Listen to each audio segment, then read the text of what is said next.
ऊन जरा जास्त आहे, दरवर्षी वाटतं. भर उन्हात पाऊस घेऊन आभाळ मनात दाटतं. तरी पावलं चालत राहतात, मन चालत नाही. घामाशिवाय शरीरामध्ये कुणीच बोलत नाही. तितक्यात कुठून एक ढग सूर्यासमोर येतो. उन्हामधला काही भाग पंखांखाली घेतो. वारा उन्हाळ मुलासारखा सैरा वैरा पळत राहतो. पाना फुला झाडांवरती छपरावरती चढून पाहतो. दुपार टळून संध्याकाळचा सुरू होतो पुन्हा खेळ. उन्हामागून चालत येते गार गार कातर वेळ.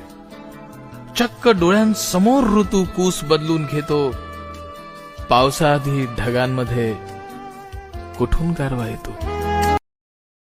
Download ShareChat.